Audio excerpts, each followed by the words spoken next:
ছেলে সবাইকে স্বাগত। তো আজকে আর আমার রেসিপি থাকছে জলপাই দিয়ে সহজ পদ্ধতিতে টক ঝাল আচার। পরিষ্কার করে নেব, ধুয়ে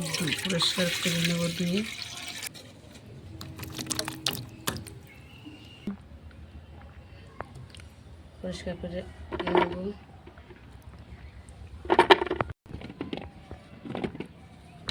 চলুন দেখা যাক খুব সহজ পদ্ধতিতে আমি জলপাইয়ের আচারটা করব। প্রথম থেকে শেষ অবধি দেখতে থাকো, আশা করি ভালো লাগবে। আর যদি ভালো লেগে থাকে লাইক কমেন্ট শেয়ার করে পাশে থাকার অনুরোধ রইল। আমি আগেই বলেছিলাম খুব সহজ পদ্ধতিতে আচারটা করব, জলপাইয়ের আচার। এখানে জিরে নিয়েছি, ধনে, আর নিয়েছি শুকনো লঙ্কা, মৌরি।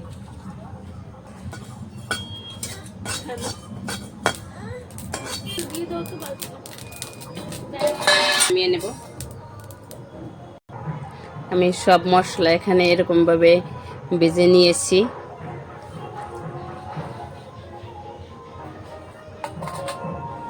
এখন কড়াইয়ে জল দিয়ে দেব।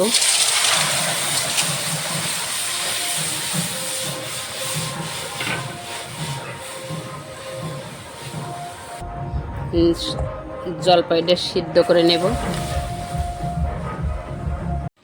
আমি এই জলপাইটা সিদ্ধ করে নিয়েছিলাম, ঠান্ডা করে নিলাম। একটু ভেঙে দেব। একটু অন্যভাবেই করব, প্রথম থেকে শেষ অবধি দেখতে থাকো, আশা করি ভালো লাগবে। আমি এরকম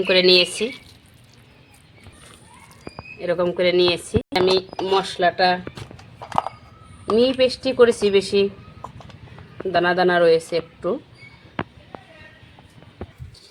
আমি বেশি তেল দেব না, অল্প তেলে করব। দেব পাঁচফোড়ন,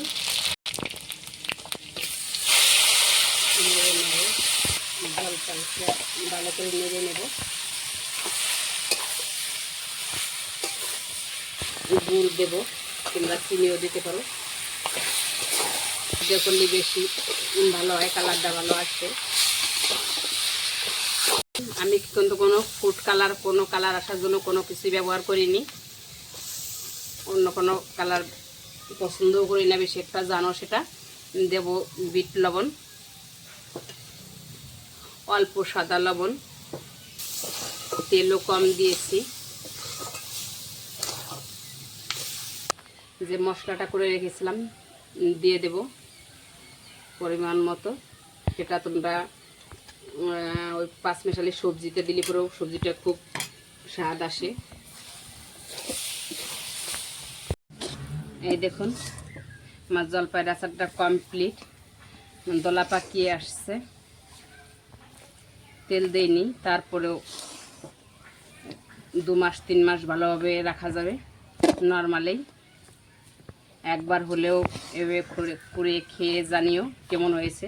যদি ভালো লেগে থাকে লাইক কমেন্ট শেয়ার করে পাশে থেকো। নতুন নতুন রেসিপি পেতে নামিয়ে নেব। ফুড কালার ছাড়াই কালার কীরকম এসছে দেখুন।